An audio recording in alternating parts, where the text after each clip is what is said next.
Assalamualaikum warahmatullahi wabarakatuh. Waalaikumsalam warahmatullahi wabarakatuh. Alhamdulillah, alhamdulillahirabbil alamin. Assalatu wassalamu ala asyrafil anbiya'i wal mursalin sayyidina wa maulana Muhammadin khatimin nabiyyin wa ala alihi wa ashabihi ajma'in, amma ba'du. Rabbi shrah li sadri wa yassir li amri wahlul 'uqdatam min lisani yafqahu qawli.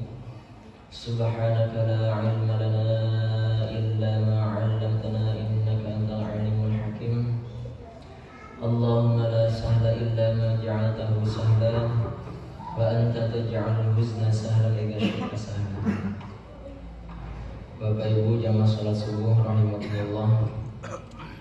Alhamdulillah, senantiasa kita bersyukur kepada Allah Subhanahu wa taala, yang mana pada saat ini Allah Subhanahu wa taala senantiasa masih memberikan nikmat-nikmatnya, hidayah dan taufiknya kepada kita, sehingga kita dapat berkumpul di masjidnya, yang mana masjid adalah ahabbul biladi ilallah, tempat yang paling dicintai oleh Allah Subhanahu wa taala.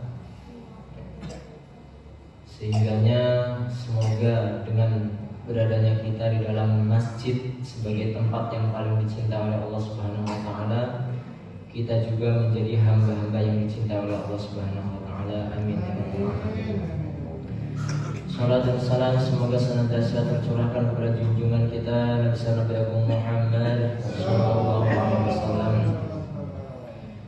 yang dalam salah satu sabdanya beliau bersabda kepada Sayyidina Ibnu Abbas, ponakan beliau sendiri, sepupu beliau sendiri. Beliau katakan, ihfadillah yahfadka, jagalah perintah-perintah Allah, niscaya Allah akan menjagamu. Ihfadillah tajidhu tujahaka, jagalah perintah-perintah Allah, niscaya engkau akan menemukan, mendapati pertolongan Allah di hadapanmu. Ta'arraf ilallahi fir raha ya'rifka fisyiddah, kenalilah Allah ketika engkau dalam keadaan senang, dalam keadaan lapang, maka niscaya Allah Subhanahu wa taala akan memberikan pertolongannya ketika kita dalam keadaan sulit. Mari kita sudah bahas bahwasanya ibadah itu ada dua macam. Ibadah yang kita sukai atau ibadah yang kurang kita sukai.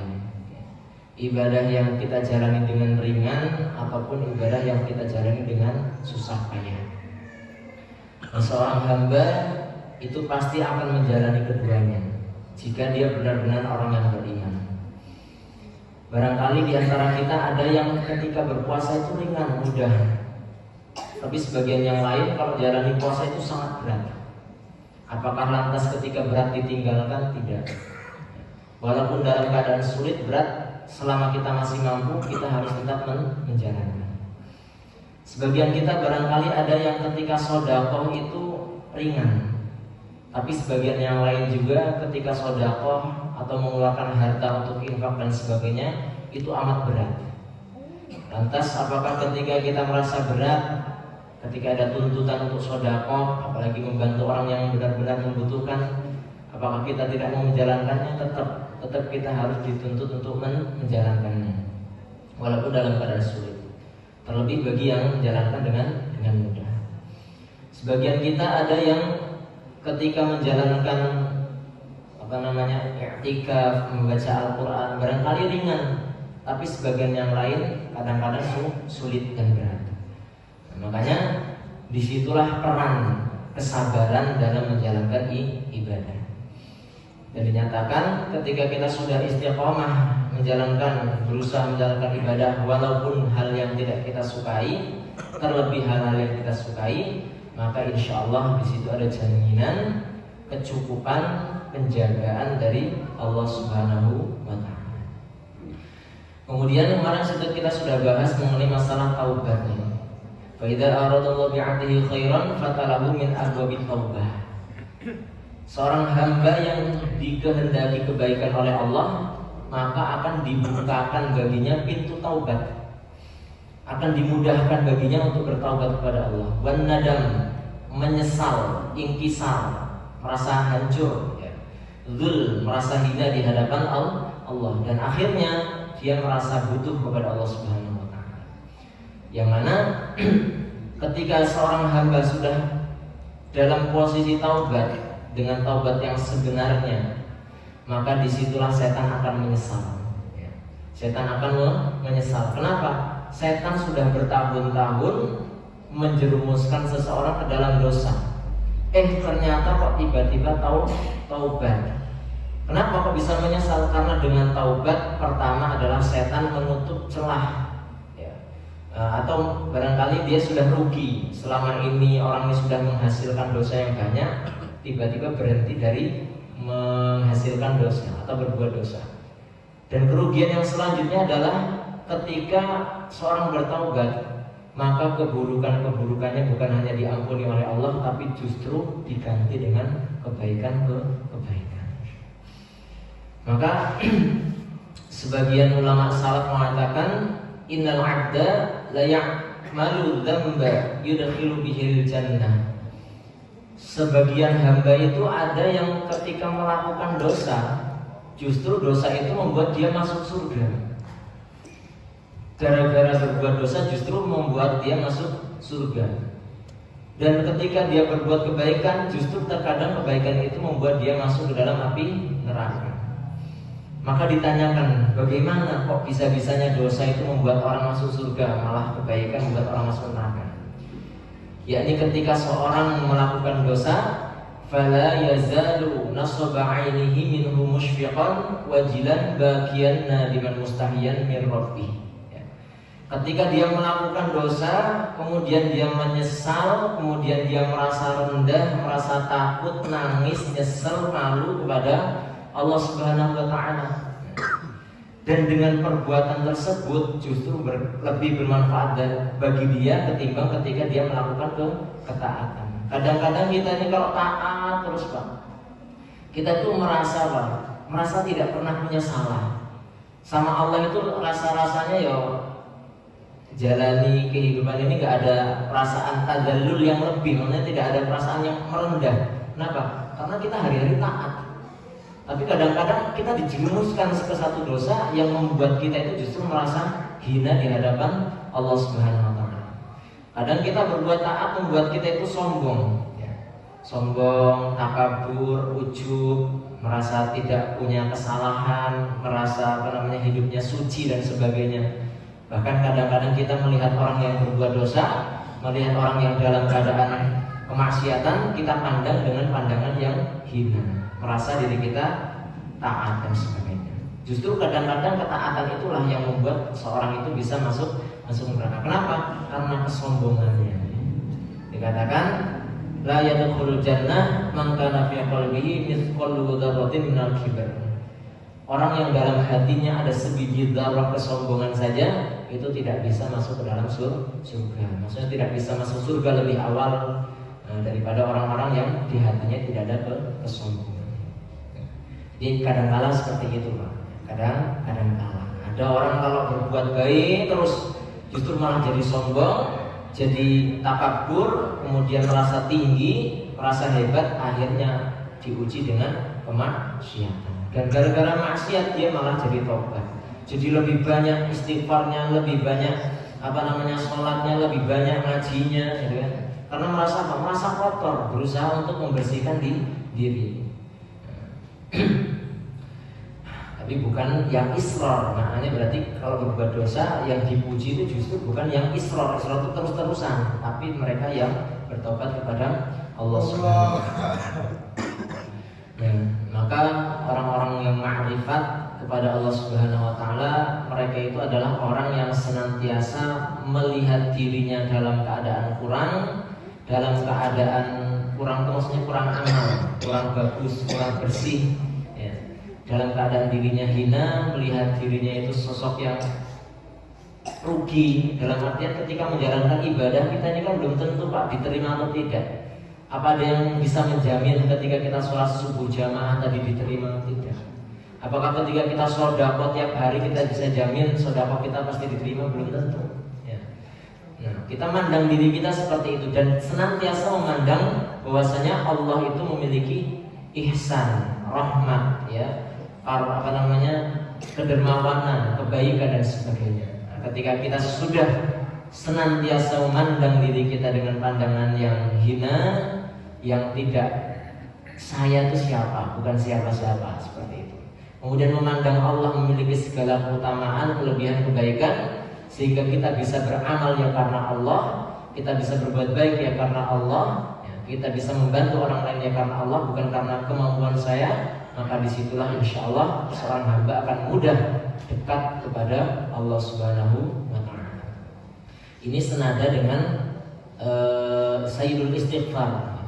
Sayyidul Istighfar yang diajarkan oleh Nabi SAW, ya, puncaknya istighfar atau tuannya para istighfar, ya, itu adalah Allahumma anta rabbi la ilaha illa anta khalaqtani wa ana 'abduka wa ana 'ala 'ahdika wa wa'dika mastata'tu. Ya Allah, Engkau adalah Tuhanku, tidak ada Tuhan selainmu. Engkau telah menciptakanku, aku adalah hamba-Mu, dan aku berada dalam perjanjian-Mu, semampuku untuk menjalankan perjanjian tersebut, yakni beribadah kepada Allah, menghambakan diri kepada Allah. A'udzubika min syarri ma sana'tu, aku berlindung kepadamu dari keburukan apa yang aku jalankan. Karena segala keburukan itu ada konsekuensinya, Bang. Ya, ada konsekuensinya, entah di dunia maupun di akhirat. Makanya di situ kita berdoa berlindung, a'udzubika min syarri ma sana'tu. Abu'u laka bi ni'matika 'alayya wa abu'u bi dzambi. Aku mengakui atas nikmat-nikmat yang Kau berikan kepadaku dan aku mengakui atas dosa-dosaku. Jadi di samping kita mengakui nikmat Allah, yuk kita mengakui atas kelemahan kita sebagai seorang hamba. Nah, itu lanjutan dari masalah taubat yang kemarin. Makanya ulama-ulama itu kalau mandang orang yang berbuat dosa itu biasanya ya pandangannya benar-benar dengan pandangan rahmat, ya. Pandangan berusaha kapan iki wong hidayah, ya. Kapan orang bisa dapat hidayah, dapat petunjuk dari Allah, menjadi orang-orang yang taat, jadi orang-orang yang senantiasa menghambakan diri kepada Allah Subhanahu wa Ta'ala. Kemudian masalah istiqomah. Istiqomah itu artinya lurus, konsisten dengan kelurusan, mustaqim, ya, jalan yang lurus. Ada tips istiqomah. Yang pertama adalah mahabbatullah tataqaddamu 'indahu 'ala jami'il mahabbi. Cinta kepada Allah harus didahulukan daripada cinta kepada selain Allah. Cinta kepada Allah harus diutamakan ketimbang cinta selain Allah Subhanahu wa Ta'ala. Fa idza ta'arada hubbullahi ta'ala wa hubbu ghairihi sabaqa hubbullahi ta'ala hubba ma siwah. Ketika bertentangan, ada tuntutan Allah, ada tuntutan selain Allah Subhanahu wa Ta'ala, maka kita harus dahulukan mana yang dituntut oleh Allah Subhanahu wa Ta'ala. Ada tuntutan dari Allah, ada tuntutan dari selain Allah, dari makhluk Allah, maka kita utamakan, dahulukan tuntutan dari Allah Subhanahu wa Ta'ala. Itu adalah tanda cinta kepada Allah diutamakan ketimbang cinta kepada selain Allah. Dan kita harus menanggung konsekuensinya. Konsekuensinya juga yang pasti ada, ya, ada. Ma'ashalah bil da'wa wa ma'ashabahu bil fi'li. Akan tetapi ucapan ini sangat mudah diucapkan tapi susah dilakukan. Kita ngomong dahulukan Allah ketimbang dahulukan selain Allah itu mudah. Coba kon nglakoni, ya. Kon nglakoni. Makat ngaji ditarik bojone misalnya, kan. Ya, Mas, kowe ini sok lah ngajine. Akhirnya apa? Para situ ngaji. Kalau ngomong mah gampang, tapi nek nglakoni angel, ya. Atau misalnya ada bosnya, apa mau ngaji? Iya, mau ngaji. Terus ada bosnya, "Coba sesuai ngajine." Saiki kalau aku dikit, nah akhirnya ikut bosnya. Padahal ya pas bukan perkara wajib. Kalau perkara wajib ikatan kerja mungkin ya, jelas, tapi ini bukan pas ikatan kerja, hanya karena dekat saja. Ya. Nah, maka hal tersebut adalah mudah diucapkan tapi sulit dilakukan. Nah, ketika kita diuji dengan perkara tersebut, ada tuntutan oleh Allah dan juga ada tuntutan dari makhluk Allah, dari hamba Allah, maka di mana kita menempatkan diri kita? Ketika kita sudah benar menempatkan tuntutan kita dari Allah Subhanahu wa taala ketimbang tuntutan orang lain, maka tanda kita ini sedang dimuliakan oleh Allah Subhanahu wa taala. Tapi sebaliknya, kalau ternyata kok kita mendahulukan kepentingan orang lain, kepentingan hamba Allah yang di situ bertentangan dengan kepentingan Allah, dengan tuntutan Allah, maka barangkali kita tidak sedang dimuliakan oleh Allah Subhanahu wa taala. Wa ma aktsara ma yuqaddimu al-'abdu ma yuhibbuhu wa yahwahu. Berapa banyak dari kita ini, Pak? Kita sadar ini yang refleksi diri kita masing-masing ya. Ketika dihadapkan dengan apa-apa yang dituntut oleh Allah, sedang berhadapan dengan apa-apa yang dituntut oleh hamba Allah atau keinginan kita pribadi, seringkali kita mendahulukan kepentingan kita pribadi. Ya contoh gampangnya yang kayak subuhan lah. Ya waktunya adzan, tuntutan Allah apa? Bangun. Tuntutannya apa? Ngambil wudu, sholat berjamaah misalnya. Ya. Itu tuntutan dari Allah Subhanahu wa taala. Tapi tuntutan hawa nafsu kita barangkali dilanjutkan tidur seperti itu. Kemudian misalnya sudah haul itu apa? Sudah berlalu 1 tahun, kita punya kewajiban zakat misalnya. Tuntutan dari Allah apa? Ya harus dikeluarkan zakatnya. Misalnya zakat perdagangan 2,5%. Tapi ada tuntutan dari nafsu kita, pengen tuku apa misalnya, pengen nambah kekayaan, pengen nambah tabungan dan sebagainya. Kita di mana di situ? Ketika kita mendahulukan tuntutan Allah bayar zakat, berarti kita sudah mengutamakan Allah ketimbang mengutamakan hawa nafsu kita pribadi. Au yuhibbu kabiru, atau kadang-kala itu tuntutan Allah bertentangan dengan tuntutan orang tua kita. Ya tidak semua perintah orang tua itu baik, ya. Tidak semua tuntutan orang tua itu baik. Kadang-kala ya ada tuntutan permintaan orang tua yang tidak baik. Dan di situ bertentangan dengan tuntutan Allah Subhanahu wa taala. Maka mana yang kita dahulukan? Ketika kita mendahulukan tuntutan orang tua kita, berarti kita telah mengesampingkan Allah dan mengedepankan orang tua kita. Kita ini wajib taat pada orang tua, bahkan menentang sedikit saja itu sudah dikategorikan durhaka atau berdosa lah, walaupun nggak sampai durhaka, karena durhaka itu dosa besar. Tapi dalam apa yang tidak diridhoi oleh Allah, kita tidak boleh mengikutinya. Wa amiruhu wa syekhuhu, atau misalnya pimpinannya, atau misalnya gurunya. Yang kadang-kadang guru juga seperti itu, Pak. Guru, kiai, yang kadang-kadang kan ada yang nyeleneh ya kan. Santri putri kok kon mijeti gurune misalnya ya kan. Kira-kira masuk syariatnya gimana? Kan nggak bisa seperti itu. Itu hal yang diharamkan dengan alasan barokah, dengan alasan adab dan sebagainya. Itu menentang syariat tetap. Maka ketika seorang itu, murid itu mendahulukan keinginan gurunya ketimbang larangan Allah Subhanahu wa taala, maka dia telah salah mencintai. Dia bukan cinta Allah, dia cinta kepada gurunya.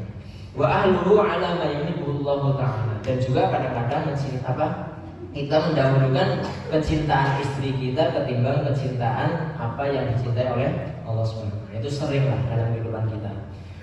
Bahkan kadang-kadang ada seorang suami yang dia mencari nafkah dengan cara yang haram. Kenapa? Karena hadikan atau hinaan dari istrinya. Gara-gara dia hidup miskin, dihina oleh istrinya, dituntut oleh istrinya, dia terpaksa melakukan perkara-perkara yang diharamkan. Ataukah dia berpraktik-praktik riba, ataukah barangkali dia mencuri, atau dia mengikuti bisnis-bisnis yang diharamkan. Kenapa? Karena dituntut oleh istrinya. Ya. Makanya dikatakan di akhir zaman itu ya, banyak seorang laki-laki yang binasa. Binasanya karena siapa? Bukan karena siapa-siapa, tapi karena istrinya sendiri. Istrinya sendiri yang menghalangi dia untuk menuntut ilmu dan menghalangi dia dari mencari pekerjaan yang halal. Kenapa? Sebab tuntutan yang terlalu banyak. Saiki loh, ya kan? Banyak ketika hanya sekedar kasih uang makan toh nggak cukup. minta uang jajan misalnya. Si lanang mampunya ngasih uang makan, ya nggak boleh seorang istri menuntut uang jajan, karena uang jajan itu sebenarnya kalau dalam syariat itu Allah alam Pak, itu mungkin apa ya, benar apa tidak? Yang saya tahu tuh nggak ada uang jajan, adanya tuh nafkah yang dicukupi seperti itu. Uang jajan itu namanya ihsan, bukan kewajiban. Ihsan itu perkara yang lebih di atas kewajiban. Tapi kadang-kadang ya zaman sekarang seperti itu, uang jajan, uang skincare, uang kuota, uang macam-macam, ya. Akhirnya apa? Gara-gara seperti itu membuat suaminya terjun rela melakukan hal-hal yang diharamkan oleh Allah Subhanahu. Maka kunci istiqomah yang pertama adalah mendahulukan apa yang dituntut oleh Allah atas bukti cinta kita kepada Allah ketimbang mendahulukan sesuatu yang dituntut oleh hamba Allah yang bertentangan dengan keinginan Allah. Ketika nggak bertentangan nggak masalah Pak. Misalnya ada tuntutan istri, keluarga kita, atau guru kita, saudara kita, dan tidak bertentangan dengan perintah Allah atau tidak ada maksiat dengan Allah, nggak masalah. Tidak masalah. Tapi ketika bertentangan dengan keinginan Allah pada saat yang sama permintaan tersebut, maka tanda kita cinta kepada Allah kita dahulukan tuntutan dari Allah Subhanahu wa taala. Wallahu a'lam bishawab. A'udzu billahi minasyaitonir rajim. Bismillahirrahmanirrahim. Allahumma shalli wa sallim wa barik ala sayyidina Muhammad wa ala ali sayyidina Muhammad sayyidil awwalin wal akhirin wa sallim radhiyallahu ta'ala an sadatina ashabi rasulillahi ajma'in. Alhamdulillahi rabbil alamin. Hamdan syakirin hamdan na'imin hamdan yuwafi ni'amahu wa yukafi mazidah. Ya Rabbana lakal hamdu kama yanbaghi li jalali wajhikal karim wa 'azimi sultanik. Rabbana ighfir lana dhunubana wa liwalidayna warhamhuma kama rabbayana shighara wa li mashayikhina wa li asatidina wa mu'allimina wa li tabi'ina wa ikhwanina wa akhwatina wa azwajina wa dhurriyyatina wa li jami'il muslimina wal muslimat wal mu'minina wal mu'minat rahmatan minhum wal amwat. Allahumma qassimna min khashyatika ma tahulu bihi bainana wa baina ma'asiyatik wa min ta'atika ma tuballighuna biha jannatak wa min al-yaqini ma tuhawwinu bihi 'alaina masa'ib ad-dunya wa matti'na bi asma'ina wa absarina wa quwwatina ma ahyaytana waj'alhu al-waritha minna waj'al tha'rana 'ala man zalamana wa ansurna 'ala man 'adana wa la taj'al musibatana fi dinina wa la taj'al ad-dunya akbar hammina wa la mablagha 'ilmina wa la tusallit 'alaina man la yakhafuka wa la yarhamuna. Allahumma ij'al jam'ana hadha jam'an marhuma wa tafarruqana min ba'di tafarruqan maymunan ma'suma. Allahumma ij'alna wa awladana wa ahlana wa azwajina wa dhurriyyatina min ahli al-'ilmi wa ahli al-khairi wa ahli al-Qur'an wa ahli al-'ibadah wa as-sadaqah wa la taj'alna wa iyyahum min ahli asy-syarri wal dhilli wa tughyan. Rabbana la tuzigh qulubana ba'da idh hadaytana wa hab lana min ladunka rahmah innaka antal wahhab. Allahumma inna nas'aluka ridhaka wal jannah wa na'udzu bika min sakhatika wan nar. Rabbana atina fid dunya hasanah wa fil akhirati hasanah wa qina adzabannar. Wa sallallahu ala sayyidina Muhammad wa ala alihi wa sallam. Alhamdulillahi rabbil alamin. Sirrul Fatihah. A'udzu billahi minasyaitonir rajim. Bismillahirrahmanirrahim. Alhamdulillahi rabbil alamin. Arrahmanir rahim. Maliki yaumiddin. Iyyaka na'budu wa iyyaka nasta'in. Ihdinas siratal mustaqim. Siratal ladzina an'amta 'alaihim ghairil maghdubi 'alaihim waladdallin. Amin. Aqulu qawli hadza wa astaghfirullah li wa lakum wallahu muwaffiq ila aqwamit thariq. Subhanakallahumma wa bihamdika asyhadu an la ilaha illa anta astaghfiruka wa atubu ilaik. Assalamu alaikum warahmatullahi